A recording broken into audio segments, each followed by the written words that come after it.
दर्शन तो देंगे कभी ना कभी। कृष्ण दर्शन तो देंगे कभी ना कभी। कृष्ण दर्शन तो देंगे कभी ना कभी। कृष्ण दर्शन तो देंगे कभी ना कभी। अच्युतं केशवं कृष्ण दामोदरम्। अच्युतं केशवं कृष्ण दामोदरं। राम नारायणं जानकी वल्लभम्। राम नारायणं जानकी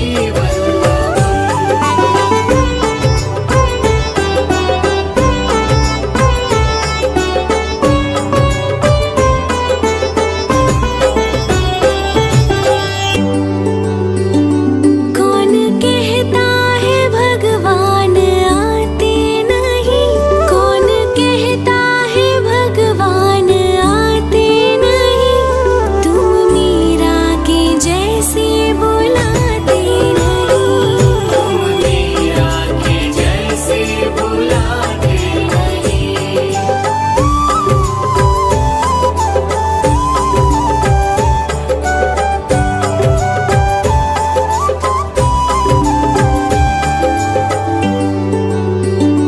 कौन कहता है भगवान सोते नहीं। कौन कहता है भगवान सोते नहीं। माँ यशोदा के जैसे सुलाते नहीं। माँ यशोदा के जैसे सुलाते नहीं।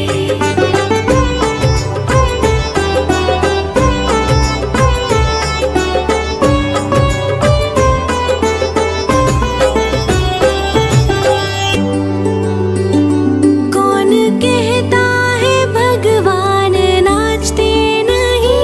कौन कहता है भगवान नाचते नहीं। गोपियों की तरह तुम नचाते नहीं। गोपियों की तरह तुम नचाते नहीं।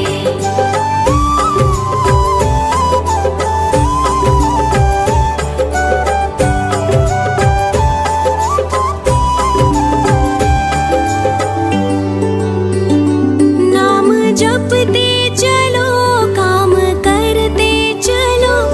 नाम जपते चलो काम करते चलो। हर समय कृष्ण का ध्यान करते चलो। हर समय कृष्ण का ध्यान करते चलो।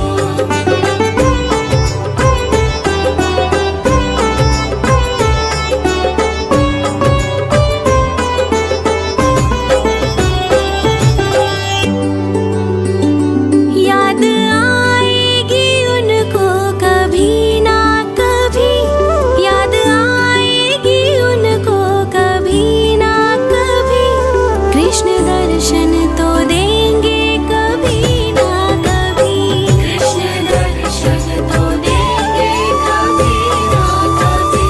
कृष्ण दर्शन तो देंगे कभी ना कभी। कृष्ण दर्शन तो देंगे कभी ना कभी।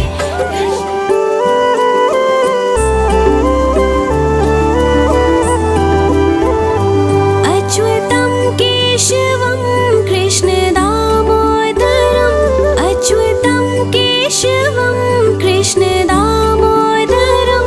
राम नारायणं जानकी वल्लभम्।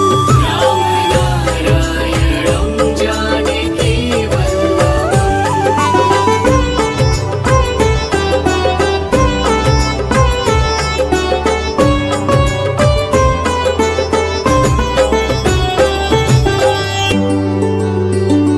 कौन कहता है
केशवं कृष्ण दामोदरम् अच्युतं केशवम्